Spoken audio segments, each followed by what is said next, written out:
Hello, it is the Anfield Wrap with me, Beth Lindop, joined today by John Gibbons, by Josh Williams and by Phil Blundell.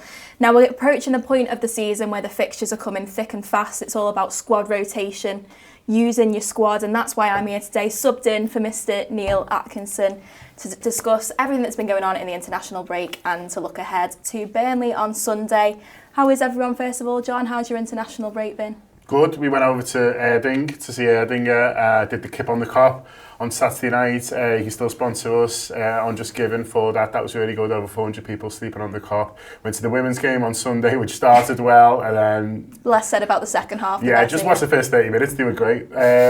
So I've been busy. Not like Neil Atkinson up on a hammock upstairs letting you do the heavy lifting, but I like being busy. It's fine. Yeah, Josh, plenty of paddle in the international break? Yeah, too much paddle, yeah. I went to Spain as well for a few days. It's like an annual thing for me. Every international break, the first one of the season, go abroad, celebrate the end of the summer and come back and cry. So, yeah, that's the way it goes. Lovely stuff. Phil, any paddle for you? Any tears? Yeah, any tears? It's quite the journey that. I went on holiday and then I did some crying. Yeah. That's like fair enough. There's no crying, no paddle. I've just been working. Nothing exciting for me. Very boring. Lovely stuff. Well, before we dive in, I'm going to defer to Mr. John Gibbons to tell us all about our sponsor for this pod, very kindly by Peloton. Go on, John. Yeah, Peloton sponsored the free show for the season, which is amazing. They're also, obviously less importantly, the official cardio and strength partner of Liverpool Football Club. But we're doing something really cool with Peloton at the moment. So, a bit of feedback from the first year from our community was that people really like the team challenge. So we're doing a ride to Rio. Mo's idea, that's Stuart, not Salah. Idea of, because Rio and Gamoa is lit everyone up. So we're doing a ride to Rio. So it's a team activity, and I was a bit worried because it was 5,800 miles. Well, that's how far it is in a month. We did Istanbul last time, which is about half that, so I was a little bit concerned, but loads of people have signed up. So I had a little look on Sunday night. There's currently 72 of us, including me, because I've obviously been on there, who were taking part, and we're nearly halfway there already, and it's only the 8th of September, so that's incredible. So made up with how it's going, made up, loads of people have joined in. I think partly we've been encouraged by the fact that Peloton are giving 3 pairs of tickets away for anyone who does just 1 mile as part of it for the Liverpool Man United game in October. So that helps, doesn't it? And so one of the people who've got involved so far, well, not even so far, throughout the month, will be in a chance of winning those. So if you fancy it, it's the Anfield Wrap team. You need to join on the Peloton app. Now, you don't have to do it on the bike, and so there's loads of different activities. So a lot of people are sign up for the app, are doing it and doing outdoor walking. They do like guided walks and things like that. There's a 30-minute Beyonce one, which I've got my hand at. The Nick Bullen did the other week, and I was like, oh, right. So it was great. So you can do outdoor walks, you can do scenic rides on the bike. There's lots and lots of different styles of activity. There's the tread as well if you've got access to one of those. And so yeah, there's loads of activities you can do. So it's not just, although we're calling it the ride to Rio, it's not just on the bike. You can do sorts of outdoor walking. Basically anything that you log as activity on the Peloton app will all count. But yeah, everyone's really enjoying it. So the Anfield Wrap team on Peloton, if you want to join. If you can't find it, just send me your username and I'll get you stuck in. There's the Tour Peloton Club hashtag on Peloton, and we've got a nice little group on Telegram. It's a boss community. I love it, to be honest with you. And obviously a part of the world you know well, Rio, having been to the 2014 World Cup. I did. I don't like talking about it, but I'm willing to any time. I might find Rio on the bike and point to all the places I went to when I went to the World Cup in 2014. Sounds like a plan. Well, someone who might well have been on his Peloton over the international break while he's been trying to get back up to speed is Alexander Isak. Obviously, he was an unused sub against Slovenia earlier in the week, or last week rather. The Sweden boss, Jon Dahl Tomasson, which I've definitely pronounced wrong, said that was right. he had only done 3 training sessions with the team. He'd had no pre-season and, of course, no playing time. The risk was probably a bit too great to use him today. He gets 18 minutes last night against Kosovo, and considering it was his first competitive appearance since the 25th of May, thought he looked quite sharp. Has 2 shots on target. Phil, does he make the bench for Burnley?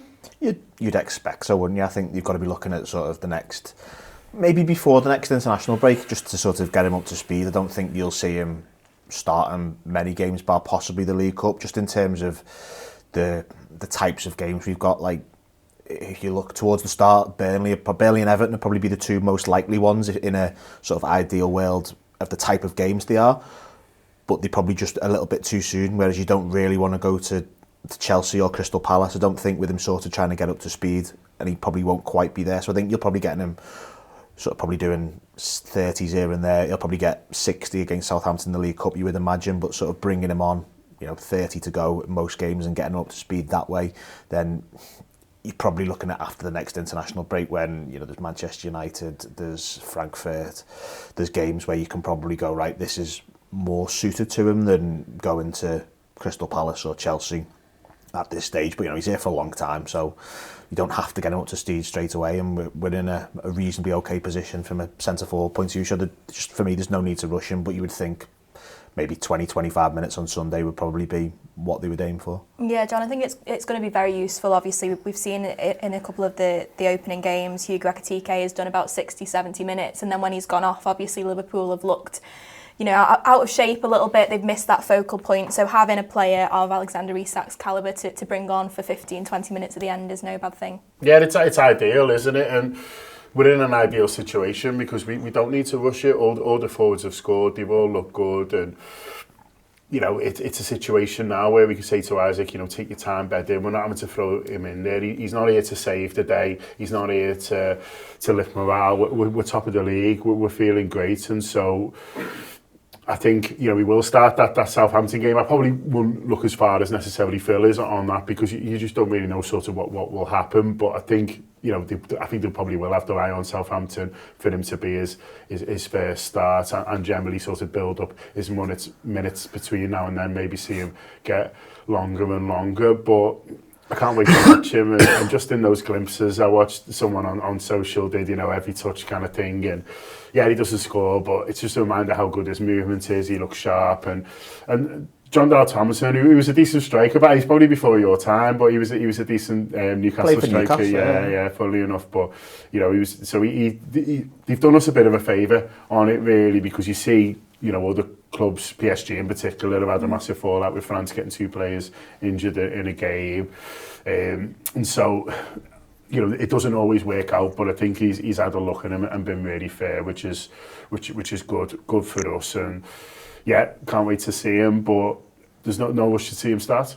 Yeah, I think that the manager said, didn't he, he'd had a conversation with Slot, and I imagine Slot was probably quite emphatic about the fact he didn't want him playing too much, but nice obviously for him to get a few minutes last night. Josh, is it sunk in yet? Been a little over a week that Alexander Isak is finally a Liverpool player?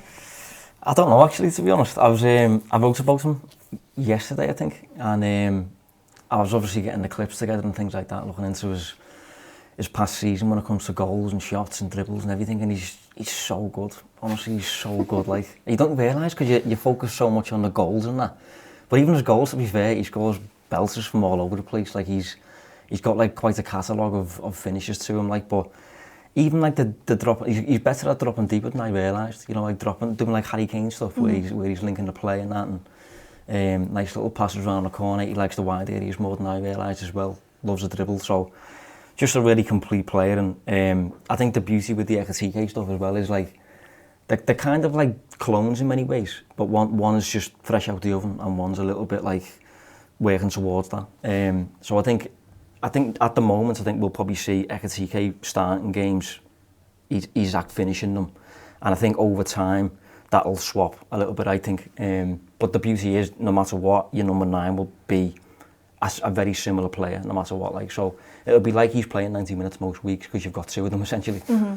And obviously that's why Newcastle, I think, were so keen to sign Ekitike in the summer, because they maybe viewed him as sort of a long-term successor, I guess, although there's only a couple of years between them, to Alexander Isak. Sticking with Ekitike, Phil, he's obviously had a great international window so far, makes his senior debut for France against Ukraine. I mean, what a start to the season it has been for him. It couldn't have gone much better, because I think, 2 minutes into the Charity Shield and he sort of scores that goal and you sort of sit up and go, oh, I'll tell you what, we've got one here. That was an excellent goal. And then there's the goal at Newcastle, just a really good finish. He's strong the way he sort of gets up the pitch, and he's not bullied by sort of, I think Tonali was having a nibble at him for quite a way, wasn't he? And he sort of finds the space and scores. The goal against Bournemouth, he's earned that himself, hasn't he? It was a bit of luck to it, but he earned it himself, and everything's gone right for him. His all-round play has been what's impressed me most. I mean, even thinking about that friendly at Anfield, I think was Bilbao, wasn't it, where he sets up Salah's goal, and he's playing off the left in a way that makes you think he could probably combine with Isak and play off the left. So that's encouraging in itself. I mean, I'm very happy he made his debut for France though, because I was getting a bit worried about those Cameroon things. I was like, I can't be doing with another AFCON.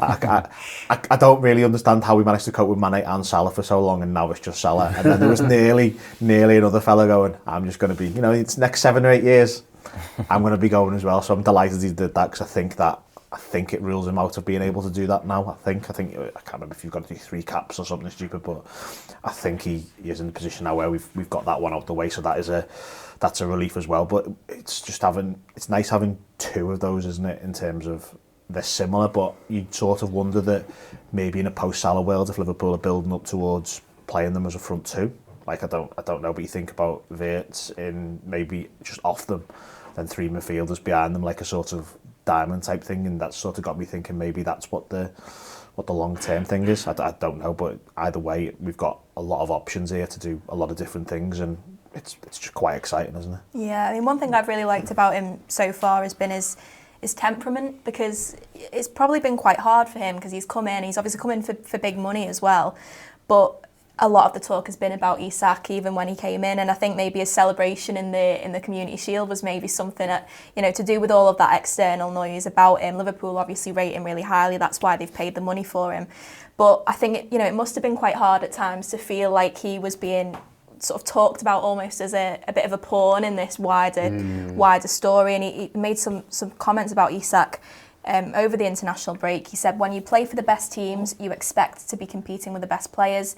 Isak is a player I've watched too, so seeing him arrive is a pleasure. It's going to be tough competition, but I'm going to focus on performing well, so that is a problem for the manager. I mean, that's the exact sort of mentality you want from a player, isn't it? He's prepared to show how good he is. I don't feel like he will feel like he's second best to Isak, and he'll be determined to continue his great form. Yeah, he's been great, and like you say, with all the noise that's going on, that's another reason to praise him, really, because it's hard enough settling in a big club like Liverpool, isn't it, and coming from a different country and scoring straight away. But to do that with all the noise, is even more impressive, and so that makes you think, even though he's arrived, it's not suddenly going to start getting in his head, and he's not going to suddenly start overly thinking about, I need to make sure I'm scoring to keep my place, because he's sort of had it since day one, really.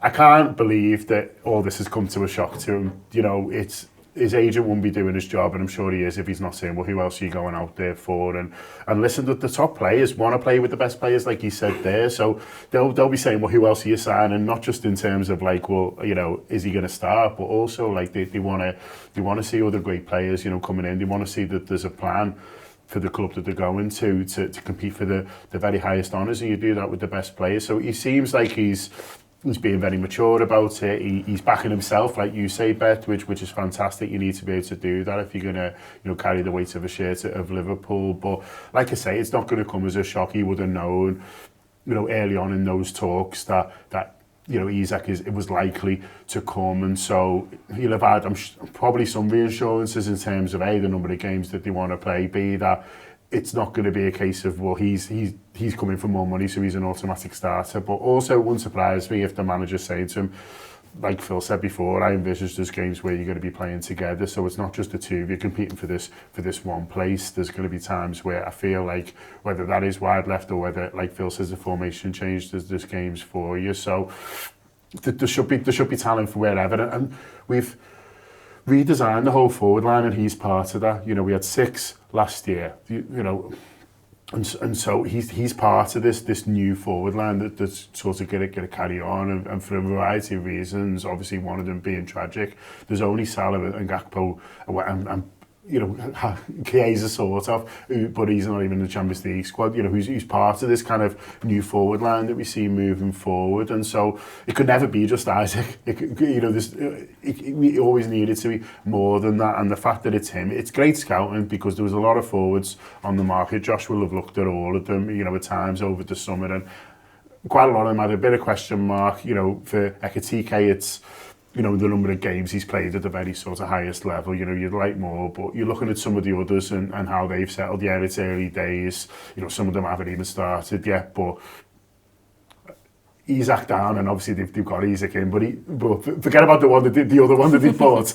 Of the rest of them who've moved this summer, it's early days, but I think he looks the best one. I certainly think he looks the best suited to Liverpool, so fair play to Richard Hughes and the boys. Yeah, absolutely. Just from a tactical point of view, Josh, how do you see that panning out with him and Alexander Isak? Do you think we will see a lot of them this season playing alongside each other? Will he pull out to the left? Will it be a formation shift? What's your thoughts on that? I don't know. I don't know, honestly. I've been asked this a few times, and I was one of the people who pointed fun at Newcastle when they tried to buy Ekitike and was like, they're playing together. I was like, they're not, mate. So for Liverpool to go and do it, as a front? Didn't it say as a front two though? I don't know. I think it was more specific than play together, because I think it was, they've said as a front two, which with the other players they got made absolutely no sense. Yeah, well, I thought it was a very funny line at the time, and now Liverpool have got the pair of them. So I feel like a bit of a hypocrite now if I'm sitting there going like, well, it can work. Like, but I do think Ekitike he's got the stature of a 9, like he's over 6 foot and that, and you know he runs in behind and all that stuff. But I think he's got forward traits about him, like a multifunctional forward. So I think if you played him on the left, he could do bits out there. I think if you played him where Wirtz has been playing, it'd have to be different. It'd be more of like a front 2 than like a 10 that drops deeper. Like, but there's ways around it and stuff. I think the diamond shout is an interesting one. I can't overly see it, but I have got a soft spot for a midfield diamond for some reason. I just think the boss. Makes sense with the fullbacks as well, I think, in terms of our fullbacks. Yeah, and we've got a lot of legs either side of the midfield as well, with Szoboszlai and Gravenberch potentially doing it. So it's going to be an interesting one. I'm curious to see how we do it, but if we have a good season, which you know we're pushing towards, it's going to be over 60 games anyway. Mm-hmm. Isak has proven. Well, he hasn't proven an ability to play every 3 days, you know, all the time. Mm-hmm. The season that he has had for Newcastle, where he's played a lot of Premier League minutes, they haven't had Europe. So I think getting Ekitike in is maybe mitigating that, where you can, if you've got the game wrapped up 2-0 after an hour, you can take Isak off, bring Ekitike on, nothing changes tactically because they're so similar. But to see them on the pitch at the same time, I'm curious to see how it works like. Yeah. So do you think there's a thing where you sort of overload like the left-hand side with the two of them and leave Salah loads of space? Yeah. And teams don't really know what to do, because if Salah's like 40 yards from the two of them, how are they operating, how are they thinking? It just feels like that's another dynamic to it as well, in terms of making them really think about what's going on and causing a little bit of havoc. Yeah, well, I think that's one of the problems that we've had over the past few years. I think we've had such a bias to the right side with Salah and Trent over there. That like the left side has been a little bit neglected almost. Andy Robertson's got a little bit older, Mane leaves, Diaz gets injured. So I said this to you, mate, when we did the Wirtz tactical show and that, and I remember saying like the left side of bias is a bit of an issue. Liverpool have tackled that this summer because Ekitike leans over there, Kerekes has got offensive traits, Isak leans over there. So I think it should free up Salah, but the way Salah started the season, it's been a little bit the opposite really, hasn't he? He's been a little bit, you know, left in the cold almost. Yeah. So you'd like to think that I'd get it addressed like. Yeah, I think one thing the manager obviously wants is having that tactical sort of fluidity and players who are capable of playing in different positions. One of those players is Florian Wirtz. Obviously, he's had probably a mixed start to the season, partly because of the money that he came in for, the pressure on him, the scrutiny. Maybe hasn't quite delivered what some fans might have wanted him to, but still very, very early days. He scores a stunning free kick for Germany against Northern Ireland the other day, obviously giving Dominic Szoboszlai some real competition for becoming Liverpool's permanent free kick taker. He said of the Premier League after the game, it's a different league and a different kind of football. Have you got any concerns over his start to the season? I personally think that he is going to be a star. I think we've seen flashes of that. I think we saw flashes of that in the second half against Arsenal, but long term, any worries there, Phil? No issues at all. I think we've had simultaneously quite a tough start to the season in terms of fixtures and styles of play, whilst he's trying to bed into a new thing that works. That also isn't quite the finished article as well. You know, we talked before about Ekitike sort of coming off in games and Liverpool sort of dropping off a little bit, but that's because there was nothing coming off and it changed the way we played and so on and so forth. But like, I don't think he's been exceptional by any stretch of the imagination. I thought he finished the game reasonably well against Arsenal. I thought sort of his bits in the second half were much better than what you like to see.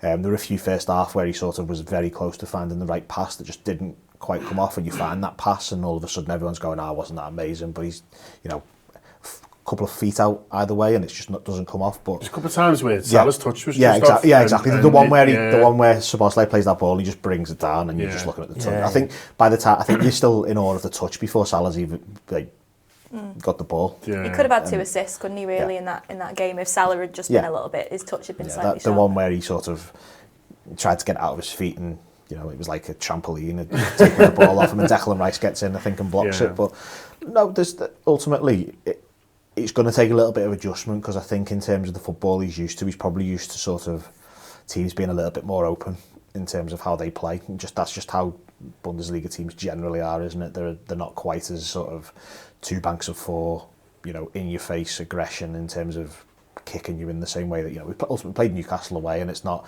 the nicest introduction to English football, is it, when you're playing against Joelinton, Talali, Guimaraes, and Dan Burn will happily kick you as well. And it'll be fine eventually. You'd like to see him do something at Burnley, though, I think, in terms of just because you can sort of look at the first three opponents we've had and go, okay, they're difficult teams to play against. Well, Burnley really shouldn't be a difficult team to play against. They're sort of the team that he's probably been brought here to help Liverpool with, in terms of getting the game done by 60, because there were a lot of games of this style last season, weren't there, where we were sort of still in a game on 75, 80 minutes, and the manager talks about beating teams more comfortably, hasn't he, this season, in terms of, I want 2-0 wins to be 4-0 wins and games dead early enough, and I want to be more aggressive in that respect. So this is the kind of game where he's probably got to go into and show something, I would say. Not that I'm going to write him off if he doesn't, but it's just sort of, it would be nice to sort of set everyone's minds at ease, I think, because I think there are probably a few people who are getting a bit like, what's this? But I don't think there's any need to, but I think it's going to be natural when a player's cost 115 million that you want to see him do things. Yeah, you've obviously watched a lot of him, Josh, and done a lot of sort of analysis of him and deep dives into him. Have you been sort of surprised that it's maybe taken him a little bit of time to get up to speed? Any concerns for you? I think if there has been any surprise, it's been just because of how highly I rated the player anyway. Mm-hmm. So you can't see a player like that struggling because he's so good. But I have a lot of sympathy with the first 3 fixtures. To come up against those 3 midfields in your first 3 games in England. Bournemouth, someone messaged me saying, like, even Bournemouth, and I was like, especially Bournemouth, of course. Like, that's what maybe they do, the most. Mate. Yeah, maybe the most. Then you've got Arsenal in there, 3 giants. And you've got Newcastle, who are just horrible. So I think against Burnley, by the way as well, I don't think we've been a goal down yet, have we, in any game? Have we? No. So we haven't had to chase a game yet. We haven't really been in a position where we've dominated the ball, breaking down a block and all that sort of thing. That's when he'll come alive. That's when he'll show what he's about. Because I think he's been a little bit deeper in a lot of games, on the ball a bit less, because we're facing good sides and that will get in your face and stuff. So I think in a game like Burnley, where theoretically we should dominate the ball, it should take place in their half. You should see more touches. You should be closer to goal. That sort of thing, I would expect a better performance. So I don't think it's sent me to get carried away about, but I think he's a gem. But there's lots of mitigating circumstances, I think, as to why he hasn't immediately grabbed the spotlight. And someone like Ekitike has, maybe, who is stylistically, more of a fit for what Liverpool have done in the past few years, whereas Wirtz is much more used to it. I mean, under Alonso, it was more of like a Manchester City way of playing, where it's so slow, you've got the ball constantly, very few risks. Liverpool are a bit more box to box, and I think he's still getting used to that. Yeah, obviously great to see him score that goal, John. Someone who wouldn't have been so pleased to see that hit the back of the net was Conor Bradley, obviously playing. You said Craig. Well, yeah, and Craig. Most importantly, Craig. You were both there. Yeah. Yeah, so both Conor and Craig will not have been happy to see that hit the back of the net. From a Liverpool perspective, though, for Conor Bradley I think he plays the whole 90, doesn't he, against Germany. Not sure how happy Arne Slot will be about that, having obviously come off the back of a pretty serious injury that's kept him out for a little while. But for him to get some important minutes in the tank is really important, you feel, for him coming into this period of the season now where the fixtures are coming thick and fast. Yeah, massively. And I think it's funny international football, isn't it? Because as Liverpool fans, and well, as people who are more club than country, whoever you support, you can see it as a bit of a nuisance. And generally it is. Like, I don't think, PSG fans are dancing, down the Champs-Elysees today. But I think from sometimes for certain players at certain times it can be useful, and I think for both the players who played in this game, for Florian Wirtz to get his groove going a little bit, to be around familiar players and to score that free kick, is great for him to remind himself just how easy he can find football, and for Conor Bradley just to get that sharpness and get the minutes under the belt. And he's looked a little bit rusty when he's come on. I thought Bradley, again, mitigating circumstances, exactly what Josh said before. You're coming into games that are hard against teams that are set, probably the two hardest teams to play against in the league, I think, Newcastle and Arsenal, in terms of actually trying to do what you want against them. And so I think you've got to mitigate it if for that for sort of Bradley as well. But he's had the injury and he's not looked sharp, and so getting some minutes in his legs, going out there on the pitch, the fact that he has to show leadership, or he wants to show leadership for his country as well. And I didn't see the game against Germany, but I would imagine it was pretty tough going, because they're playing against one of the best nations in Europe. And so I think it'd be great, because we will need him. I'm not sure what the latest is with Frimpong, but it was after the international break, wasn't it? So we'll find out. Maybe you can ask Arno when you see him later in the week, but we'll find out. But either way, we're going to need Bradley, and we know how good he is. So I think it's a good international break for both of those players. But for Bradley, in particular, getting him back in there, I think is a good thing. Yeah, long term, Phil, how do you see that right back situation panning out? There's been some talk, some genuine talk that people think Szoboszlai should be a right back long term. It's great to have as an option there. But with Conor Bradley, how highly he's rated, Jeremy Frimpong has obviously come in as well. How do you see that panning out this season? I think mostly it's good. We've got a variety of options, really. It sort of feels like Frimpong can go and be a really attacking one, like almost like a secondary winger. You've got Szoboszlai, who can possibly do a little bit more midfieldy style right backing, and then Bradley, who feels like the most pure right back of the three of them. So there's just there's three different approaches for different things. I think we're probably going a little bit too far on the Szoboszlai thing as a right back, though. That's I'm sure he thinks everyone's going a bit too far. I just think that ultimately we've done it as an emergency twice and scored 2 late winners when he's actually not been playing right back. I think that's right, isn't it? Had he moved against Arsenal? Either way, ultimately he scored a goal. It's got nothing to do with him playing right back. No. And maybe people would have seen it a little bit differently if he hadn't scored that free kick, in terms of, I would have liked a little bit more sort of pace and aggression from out wide and stuff like that. It's not to do Dan if I think he was genuinely excellent in both games, and I think there's an argument he was Liverpool's best player over the course of both games. But I think it's also that they were good teams we were playing against. I don't really think I would want to see him as a right back at home to Brentford, for example. No, I don't think when you're trying to break a team down and be aggressive. I think it's absolutely fine for certain games, because I think there's a world where you might just need to get him on the pitch, and it might be that your midfield, if Wirtz is there, you're looking at McAllister and Gravenberch and going, well, that's the midfield two I would like today, but I'd like Szoboszlai on the pitch as well. I think I said on a show over the summer, he's possibly going to be like a bit of a Swiss Army knife in that you will probably sit there and do the old, what's my Champions League final team? And you put it down on paper, and he probably wouldn't be in it on paper. Then you get to the Champions League final, and he's in the team, and you're going, sound. You're not quite sure where he is. It might be right back, it might be as a 10, it might be as a 8 sat next to Gravenberch. You don't necessarily know what it'll be, but you know he'll be there. And he makes it a lot easier for everybody else, I think, in terms of he opens the rest of the sides up a lot. So there'll always be a role for him. I'm just not quite sure that he'll be quite as right back as I think people have decided he might be over the last couple of weeks. I think I agree with you on the whole.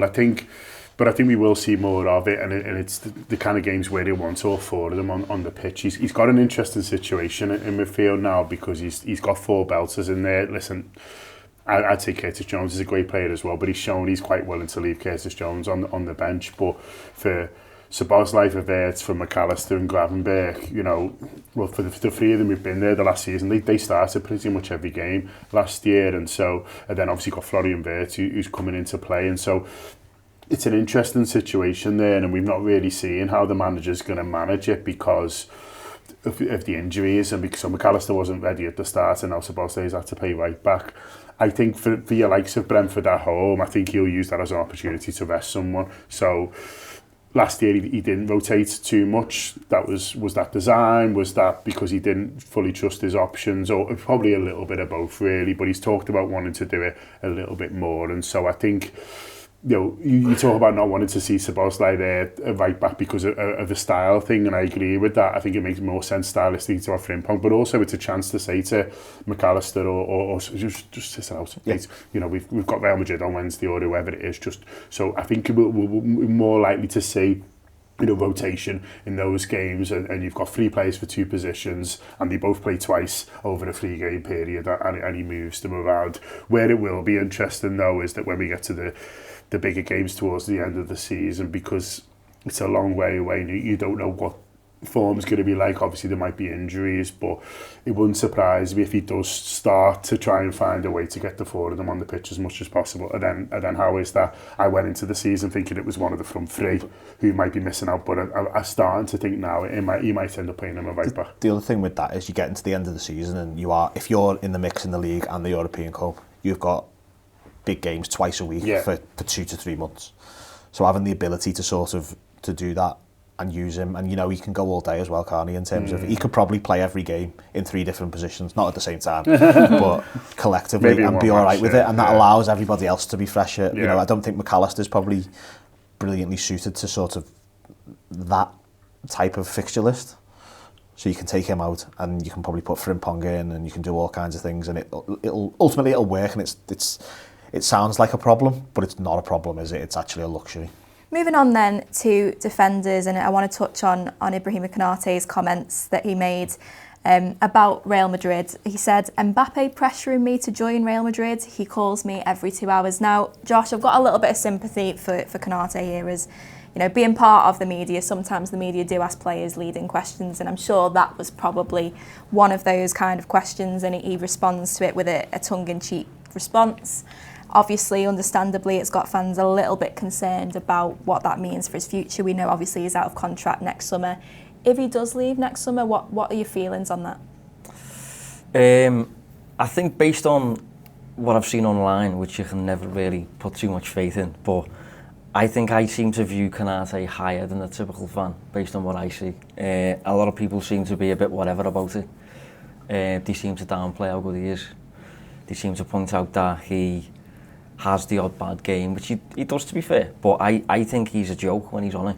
I think when he's like a normal level, he's seriously difficult to come up against. I think from like an opposition striker perspective, he can take care of so much for it. He's good in the air. He's massive, fast, right-sided partner for Virgil. You know, ideal. Can cover the fullbacks in the wide areas, and he's peak age. So I would like him to stay, obviously. And I would be disappointed if he left. I can see why Real Madrid did him for him. They just got Trent, by the way. Someone has to sweep up his mess. But yeah, I rate him higher, I think, than a lot of people do. And I'm including the likes of, you know, Jamie Carragher in that. He seems to throw the odd little dig at him as well. But I think he's brilliant. I think he's had a bad start of the season. Good against Arsenal. And I do think a lot of this stems from, I think if we use Marc Guehi as an example, I think he's got a lower floor than Guehi, but a much higher ceiling. So he has the odd day where you're just like, what are you doing, lad? But when he's on it, he's so good.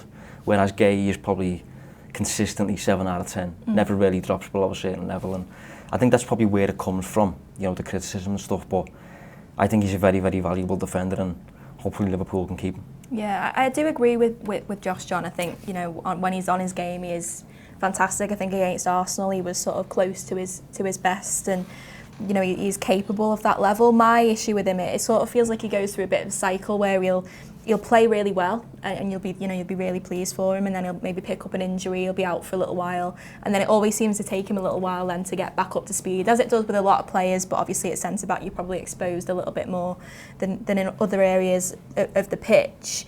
Do you think, in terms of, you know, when we talked about Mo Salah and Virgil van Dijk and Trent Alexander-Arnold last season, and to varying degrees almost being irreplaceable for Liverpool, do you think Konate is in that same category, or do you think he's the sort of player that Liverpool could quite easily replace? Well, he's absolutely in that category, because that's how they've got themselves in this situation. I think the difference between him and Trent is that he would sign a contract. So Trent just wanted to go and do something else. Konate has decided, you know, obviously with his representatives, with his agents or whoever, that his next contract wants to be at a certain level, and Liverpool don't think he's worth it. So that's the situation we're in now. Are they still talking? Is there an ability from both sides to get closer? Like Josh says, I agree. I hope so. I hope he does stay, because I think he's a really good footballer. I think he can get better. But I don't know what he's asking for, and I don't know where Liverpool are at in terms of. So I don't know how big the gap is. You know, there might be a number that he's after that if we were presented with it now, we would say, yeah, that is a bit excessive.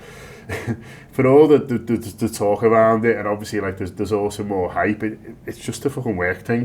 Do you know what I mean? Someone wants to get paid a certain level, the company going, nah, I don't think you're worth that, and so he's like, all right, I'll go somewhere else.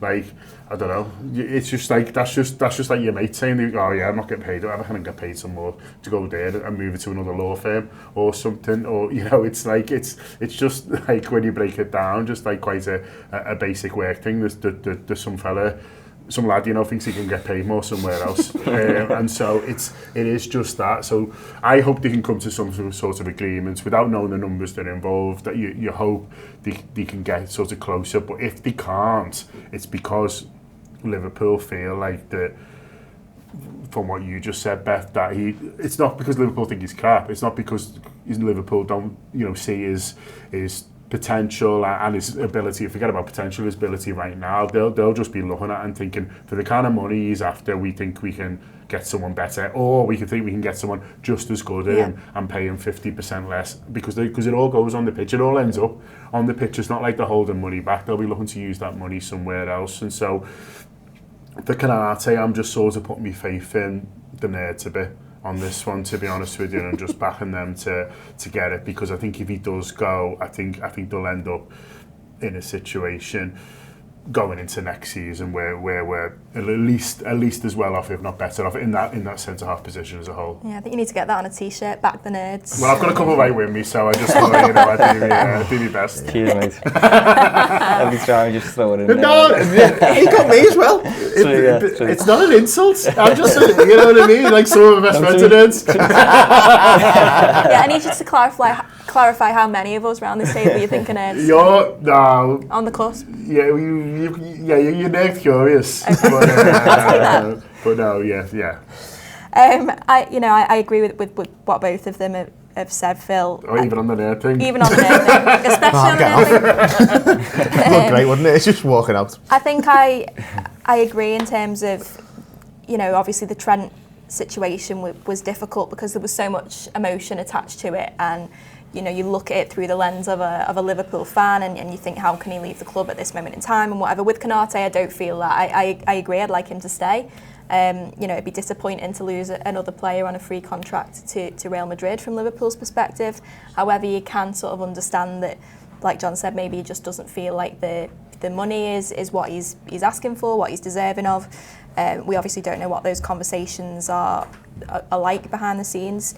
The biggest thing for me is that, you know, the last thing Liverpool want over the course of this season, and listen, they did well last season on the pitch, the whole contract talk and the sagas around those three players didn't affect them too much, but the last thing we want is another season where Liverpool are constantly having to battle questions, and Arne Slot's constantly having to fend off questions about a player's contract. Yeah, I do feel this is probably not quite the same level, mainly, you know, partially the reason Josh talked about in terms of his level. It drops to a level that Trent's level, Salah's level, Van Dijk's level just didn't. So he's not quite at the same sort of reputational level that would make people as into it as that, and it's not going to be. I just don't think it can be a weekly talking point to the same level, primarily just because it's one person as well, and I suppose there's only so much you can ask about the one person. He's not the captain, he's not the vice captain, and he's not the best player. So it is slightly different. I think, like, I'm quite relaxed about it broadly in terms of, like, I've got very little to add in terms of what either of the two of them have said in terms of I trust the people who are making the decisions, and in terms of his level is really high, but it's not, I don't think he's irreplaceable. I think he's a really, really good player, but he's not at the level where you're looking at it and going, well, there is no situation fathomable where you come out with you can't get someone on his level. Yeah. Like, he's very good. I would happily keep him. My main issue moving forward is that I think you would be paying someone a lot of money to be sort of defensive leader, and I'm just not quite sure he's got that in him. It might be that Van Dijk leaves and he sort of grows into it, but I look at him and I'm a bit sure I think he wants to be the second man, and I think that the amount of money he's asking, whilst, as John said, we don't know exactly what it is, I'm just not sure you can commit that to it. So, I mean, in an ideal world, they would come to an agreement, because I think it would be hard to get somebody straight from the off who comes in on day one and is just absolutely consistently above his best level. But at the same time, I'm not. Whatever happens with it happens. Basically, I'm sort of very, very relaxed about the whole thing, and I think the right decision will happen, whatever it'll be. And there's always more footballers, and Liverpool will probably find someone quite good. I don't think you'd be looking at it if he goes. I don't think anyone would be December going like, oh, fucking hell, we miss Konate. You know, I don't really think that happen. What might happen, obviously, is a replacement doesn't do great, and we're going, oh, why we brought him? There might be obviously a little bit of that, but it's hard to imagine a situation where we're looking at it and thinking like, oh, we could really do with it in the same way as might happen, you know, with Trent, for example. Yeah, just sticking with you, John, on the whole contract situation, and it probably won't be quite as sort of all-consuming as the other three were. But again, it won't be nice if he does decide to go on a free contract, and there will be scrutiny that on a free transfer rather. There will be scrutiny if he does leave Liverpool and join Real Madrid after Trent did the same thing. Hopefully, though, I mean, I think you can trace a lot of these issues back to that summer where there was a lot of change at the club. There was a little bit of a vacuum of power. Hopefully, lessons will have been learnt from that summer, maybe, and the circumstances around that summer mean that hopefully going forward this won't be something that Liverpool constantly have to address. Yeah, I think that's fair. I think there's a chance they might be a little bit more relaxed about it than what people think. I think with the numbers that are involved in football, you know, from a wages point of view, and that, I think they'll look at the sort of the big picture. And so, listen, Liverpool like being good sellers, and Liverpool like, you know, pulling the money in for players, and they've been very good at it. Certainly, you know, players who've sort of come from the academy, the money they've got from them, you know, is phenomenal. It does all help, but I think they'll see it as part of a bigger picture. You know, that Michael Edwards was obviously around. You go back to Emre Can, when Emre Can was like, well, I'll go, and they were like, well, fine. Do you know what I mean? And so I think, you know, the wage bill at Liverpool, you know, the next one that comes out is you know, in terms of everyone at the club, is going to be shy of 400, you know, just probably over £400 million in terms of what they're giving people who work for Liverpool Football Club. That's not all players, obviously, and so you're talking like a huge amount here that's forgotten a little bit. I think when we talk about, you know, transfers, it's always funny when people say, oh, Bournemouth have spent more than us last summer, and it's like, yeah, let's have a look at the wage bills, and, you know, it's like £200 million less, and so these things are wide, and I think they'll also be well aware that you can get yourself in a real mess if you go, oh shit, well, we need to renew Konate, because otherwise he'll go on a free, and then we need to, you know, spend money on his replacement. They'll know that giving into one player means you've got 14 knocks, then you end up in a situation that Man United are in, and they're not the only ones, but they're probably the most high-profile example of people asking for, you know, the Mainu situation is because of all the money they give Casemiro, partly. And so, I think they'll be a bit more relaxed about it. That's not to say that they can't learn from it, Beth, and that's not to say that you don't want everyone in the football club thinking, well, how could we have done this better? But it might be, particularly with the Trent one, that they go, do you know what, we couldn't have. There's no point after he signed that contract that he would have signed a new one. Yeah, were we foolish to put him on a 4-year one? Well, perhaps, but you know, I don't know what was part of those negotiations. Maybe that was a flat thing for him, and he gave up more money to go on to sort of that forward. And so there's always things that we don't know, and that's partly how it's gone, but also how they feel about these situations. We don't necessarily know. Maybe the reasonably relaxed, although it's not ideal, about these players going on, because they look at it much wider than what we do. Does that make sense? I felt like I rambled a little bit. No, that was very nerdy, but See, I'll help them out win the busies, do you know what I mean? Josh, obviously the sort of the main talk has been about, when we've been looking at defenders, and next summer and possibly January is Marc Guehi. Obviously his deal collapsed at the 11th hour. There've been reports this week, including from Paul Joyce in the Times, that Liverpool won't go back in for him in January. Now, of course, things can change if Liverpool get a couple of defensive injuries before the January Liverpool window also opens. tell lies about this kind of Yeah. So I mean, you can't take that as Bible, I suppose. But would you be concerned if Liverpool were to sort of take a little bit of a risk, I guess, and try and wait and get him next summer? Yeah, it's tricky, that one. I think I'd like to just see where we are in January, to be honest, by that point, and see how much we've had to use, like someone like a Leone, for example, who's still a teenager. But we do have 4 centre-halves at the moment. It's just a case of 3 of them. I mean, Leone's unreliable because he's a kid, and then you've got Gomez and you've got Konate, who've got unproven fitness records over the past few years. So that's the issue that you've got. But you do ultimately you are stacked in a way. You've got 4. Most clubs have got 4. Guehi would have been a 5th. It just depends by the winter period how often we've been in a tricky situation. How often is Gravenberch playing centre half? How often is Endo playing centre half? You don't want to be navigating that. But I did a show with Neil a few weeks ago, and he said, like, he pointed out that Liverpool are in every situation happy, always happy, no matter what. So if you are always happy, you're never really in a position where you've got like an overwhelming need, where Palace then are in an advantageous situation negotiation wise and stuff like that. So do you mean publicly or privately? Yeah, publicly, yeah. It's like a public message that, like, we're not going to be coming back in for them, we're good, we're well stacked, Gomez is fine, all of that sort of thing. Even if quietly behind the scenes, Liverpool are liking Isak and Ekitike and needing a winter. You know what I mean? So I think Liverpool will ultimately try and stay in the position of power in this, but I wouldn't be surprised, to be honest, if we did just wait until next summer and get him on a free transfer. Yeah, you do think as well, Phil, obviously, I mean, Guehi went as far as having a medical with Liverpool. It was obviously very, very advanced, that deal, and multiple times throughout that deadline day he thought that he was going to become a Liverpool player, and sort of going back to that idea of, we don't know all of the conversations that are had behind the scenes, and while there's obviously not been a contract signed, you wonder, has there been maybe some sort of assurances from both camps that this is a deal that will get done, if not in January, then maybe next summer? Yeah, if you've talked to them about doing it next summer, you take Steve Parish's Pilates class out of the equation, don't you? But you don't know how much of a market opportunity they thought it was, as opposed to whether they actually wanted the footballer.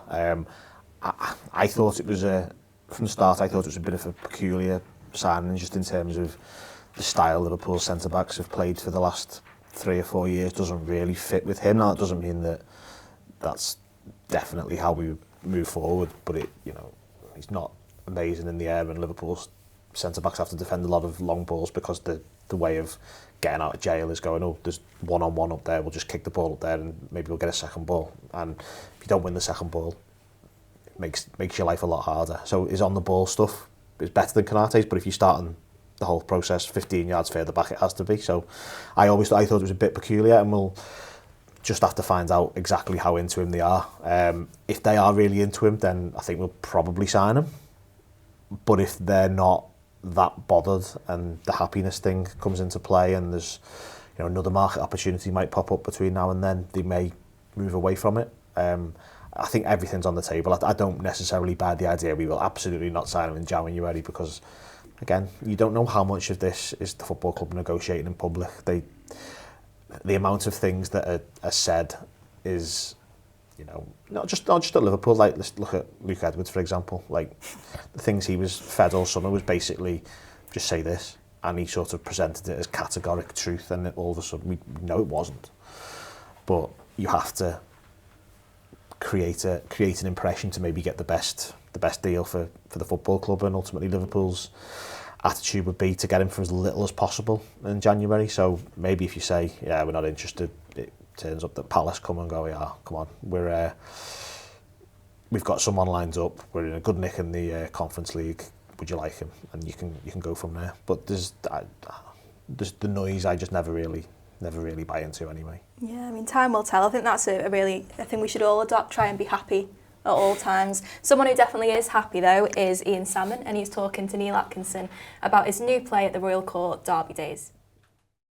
It is Neil Atkinson with Ian Salmon to talk about Derby Days coming up at the Royal Court. Ian, run us through it. How is it? What's it about? Well, it's a Big Scouse comedy, basically. This is my Big Scouse comedy about... This is your first Big Scouse comedy, isn't it? Well, Comeback Special was a Big Scouse comedy, but on smaller stages. Okay. So it was designed to be like the main house, but I wrote something with lots of Elvis songs, and you can't get the rights to Elvis songs. You can't. So they will not sell them to anyone at all. So you're not going to do that. And I was told that very, very early on. So this is like my first proper Big Scouse comedy for the Royal Court, and it came from a conversation I had with Kevin Fearon of the court, the executive producer. Talking about in the run-up to Girls Don't Play Guitars last year, we were talking about the fact that I'm a red and my wife's a blue, and Kevin said, "There's a play in that, you know." I'm like, "Yeah," and I'm not going to write it because I love my wife and I like my marriage, so I'm not writing anything about a red husband versus a blue wife. It's not happening. I woke up one morning and went, the Derby Days, it's Dave Derby and Debbie Day, isn't it? And as soon as I woke up with that, I was like, well, God, I've got to write it now, because if I don't, somebody else will, and I'll be kicking myself. So it's about family. It's a big family comedy drama. It's about a red husband, a blue wife, what their life's been like. Their daughter's been away in London for a few years. She's coming back with her new boyfriend. They've got news that they're going to tell. But the daughter's in a situation where when she's with her dad, she's a red. And she is a red. She's no two ways. She's with her red. She is a red. And her dad believes, her mum believes she knows nothing about football. When she's with her mum, she's a blue.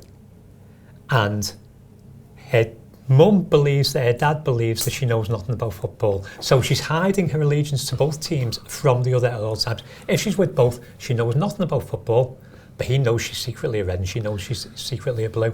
So she's living this confusion, this chaos, and then you drop a bomb into the middle of it. And that's the play? And that's the play. That's, see how you explode the family from there? See how it goes from there. Listen, you've been doing stuff with the Royal Court for a long period of time. It's a really good venue for people to go and enjoy theatre. I went recently for Red or Dead. I've been on another couple of occasions.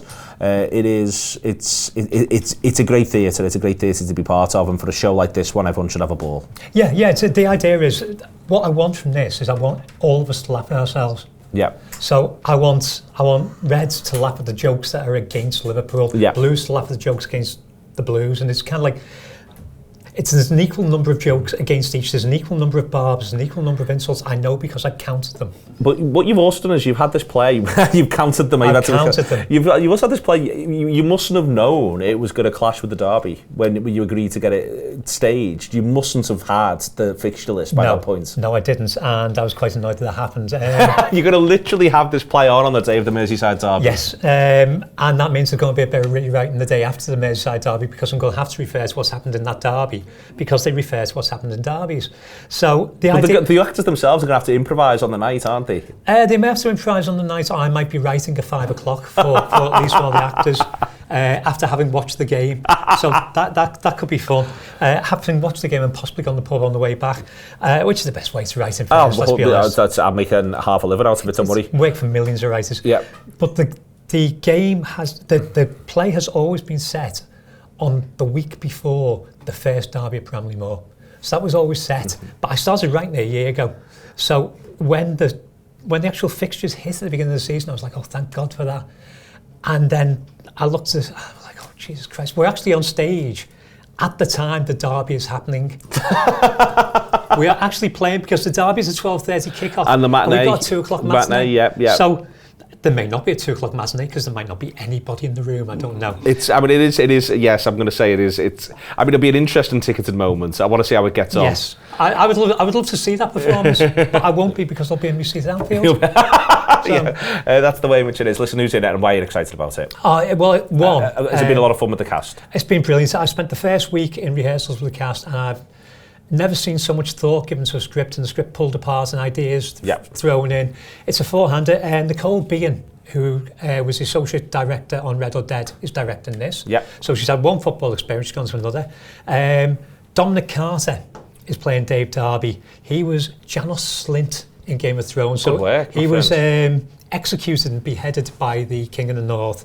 Sarah White is playing Debbie Darby. Yeah. Well, she's playing Debbie Day, because they haven't actually got round to getting married at any point. That's one of the subplots in it. She was in Brookside for a long time. She played Bev. Elliot Kingston, who's been on tour with Boys in the Black Stuff, is playing the new boyfriend, Marcus. And Ellie Clayton, who was in The Peace Flower, she is playing Chloe, the daughter. And the four of them are brilliant. So it's a big comedy, but underneath it, there's also a metaphor about how the derby has absolutely fallen apart, and the absurdity of the toxic relationship we have when it comes to tribalism. They were excellent. All sounds very, very good indeed. Dates? Dates, 12th of September to the 18th of October. There's matinees on, I think, a Thursday and definitely on a Saturday. Definitely on a Saturday, Thursday and Saturday. 12th of September until the 18th of October. Yeah, and tickets are absolutely flying out. I was told very early on when they announced it, it was the best day one sales they've ever had on anything that wasn't a Christmas show. There we are then. You best get hold of it. Best get involved as quickly as you can. You've got a number of shows that you can get to. It can coincide with a wide number of games as well. You know when they're all kicking off. You can work it all out. I just wouldn't necessarily be at that one at 2 o'clock on that Saturday. Thank you very much to Ian. Check it out. Derby Days. So obviously it's been a great start to the season for Liverpool, probably better than any of us could have anticipated. I certainly didn't think that they'd be taking 9 points from those 3 fixtures. Phil, have they exceeded your expectations so far? I think it's been an interesting start, hasn't it, in terms of you can sort of make an argument to fit whatever position you've got. You could simultaneously say Liverpool haven't played particularly brilliantly and could be on 3 points, or you could go Liverpool have had an incredibly hard set of fixtures and come out of it with 9 points, and you know, from the 3 games last year they only won one of them, and now they've taken nine points. They've gone to Newcastle and won where they didn't win last season.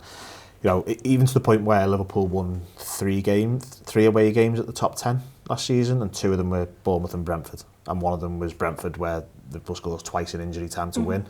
You will not win many games away at the top 10, so to come out after 3 games and have won one of them, and whatever the circumstances are, you know, I would much rather have not thrown away a 2-0 lead. I would much rather have played better up until the red card, but ultimately Liverpool come away with the 3 points, and to get those 9 points on the board just look menacing, doesn't it, in terms of if you're the opposition and you've seen Liverpool's first 3 games, you're going, oh, I think they could drop a few points there and be in good nick. The Bournemouth game, I think, looks even better over the fullness of time, given that they went to Tottenham before the international break and have just absolutely dominated them to the point where they were by far the better team. I think we're one of the few teams who I think have played 3 teams who will, in my opinion, all finish quite comfortably in the top 10. So to get the 9 points is a real positive start, I think. Yeah, what's impressed you most so far, John, about Liverpool's start? Oh, it's a good question. I think the spirits, I think that they've shown, the determination to get it over the line. I think they find a way, this Liverpool team, and they did that last season. And you know, I think because it went away a little bit at the end, because they were like going to Ibiza instead of the Axel, I think maybe a few people forgot. But there's some of those big players. I think I saw a stat which says Szoboszlai, we've only lost 1 game when he's played the full 90, and you look at Virgil's record, Salah's obviously record, you know, McAllister's record for whoever he plays for. You know, there's a lot of winners and there's a lot of people in this Liverpool team who find a way. And so, yeah, as Phil says, there's moments in all 3 games where you'd like them to have done a little bit better. But at the same time, they won them, and that's not a fluke. You know, that's not a coincidence. It's not like you're looking at Liverpool thinking, "Oh, the luck's going to run out soon." Yes, the manager will certainly be looking for improvements, you know, in transition or set pieces or whatever it is that you might be, and on the ball as well. He'll be looking for improvements, but at the same time, you know, I'm not looking at this Liverpool team going like, well, they're going to get found out soon. I'm looking at this Liverpool team and thinking, and everyone else, most other people will be as well, I think, and thinking, they're not quite clicking and they're still winning. Imagine when they do. Imagine when, you know, they get the new fellow up to speed. Imagine when Wirtz is really pairing, which he will. And you know, Liverpool, Josh talked about ceilings before. This Liverpool team's got the highest ceiling in the league in terms of potentially what it might do. And we've got the highest number of points right now, and so it's all positive. Everything's positive at the moment. Yeah, just to go to the negative for a minute, Josh. Is there any? What's the biggest concern that you've had from the opening 3 games? Well, I think we've needed 3 absolute moments in time to win all 3 games, which is mad. Chiesa scores the winner in the first, last minute. A 16-year-old scores the winner in the second, last minute. And Szoboszlai scores a worldy free kick in the third. So you're not going to keep doing that every week. So you need to win games more comfortably. You need to be on match of the day and like 5th on or something like that, as opposed to 1st every week. I think the biggest concern has probably been the openness on the defensive end. We're playing with a lot of attack-minded players, and even the likes of Frimpong, for example, you could argue was more offensive than Trent was in his positioning. So he's in the final third all the time. Kirk is like one of your part of your safety net now. He's used to being in the final third all the time.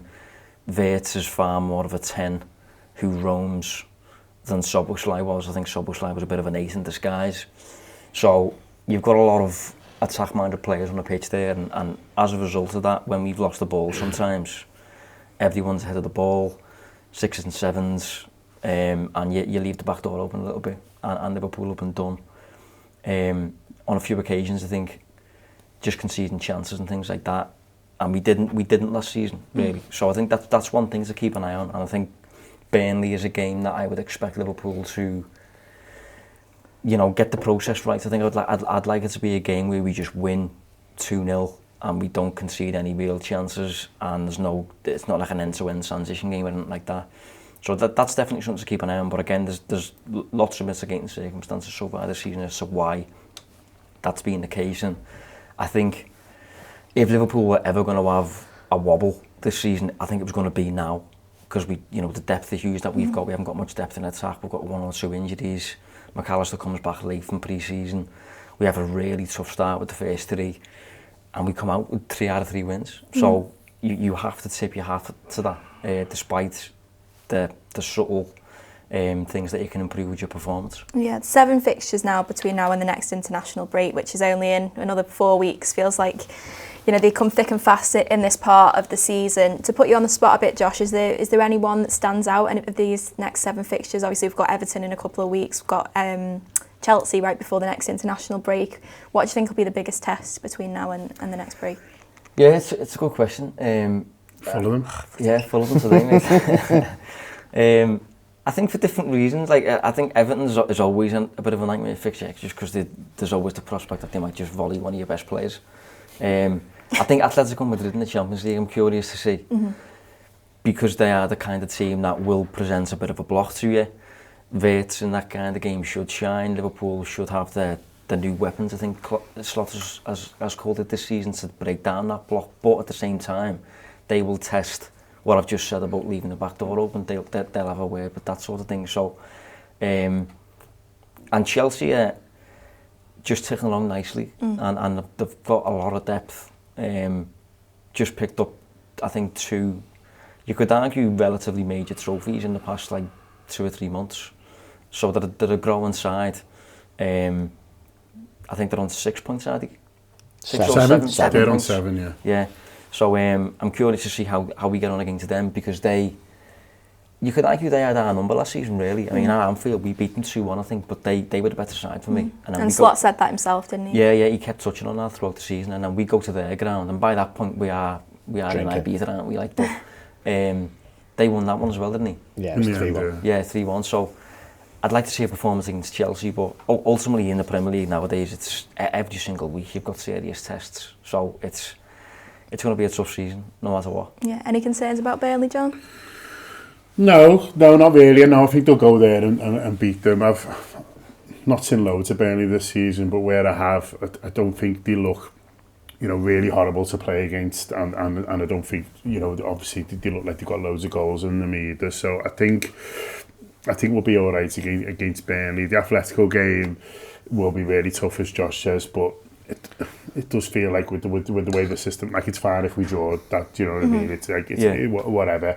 I think we've lived the reality of one of these now that it's not the sort of the be all and end all, and you can obviously come top and come a bit of a crop in anyway. And so I think that Atletico, although it's a tricky opponent, I think because it is up first and everything, I don't think we should be overly concerned, about it. That Everton game is just massive because they are quietly playing well. And they'll be up for it, and I think they'll win again this weekend. And so, going into that, I mean, it could be a top of the table clash, couldn't it? And so I think that's the big. I think if they beat Burnley and they beat Everton, I don't think we'll look back. Yeah, excited to see the third kit in action on Sunday, Phil. Looks good. It looks pretty good, doesn't it? Very excited. I think I think it's nice. The Burnley game's it's a nice one to ease your way back in. I think, especially with the Champions League game 3 days later, and then a derby. It's not where you have to. You're not feeling like you're going to have to go full throttle when you're playing the Sunday, Wednesday, early on the Saturday, which is really it's not an ideal way of having your fixtures, but it's not 3 sort of huge ones. There's no travelling involved, whereas I think we've been a bit diddled with the Chelsea thing as well, because we play Palace on the Saturday. I feel like we've got a history of struggling against back threes as well, and that's not particularly head over heels with that one. Then you've got to go to Galatasaray on Tuesday, which is obviously quite a lot of travelling, and then you're playing back in London again on the Saturday afternoon, Saturday evening.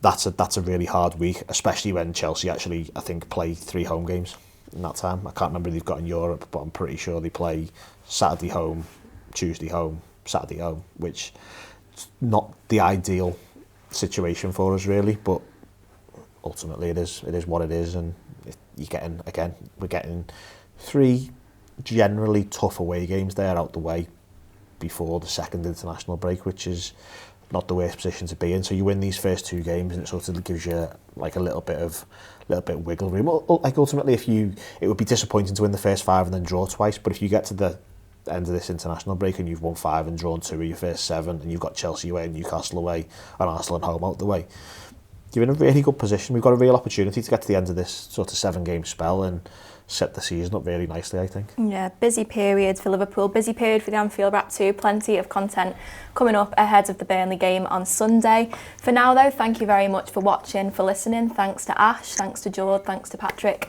for looking after the images, thanks to Andy for looking after the sound as well, thanks to these nerds for keeping me company, and we'll see you soon.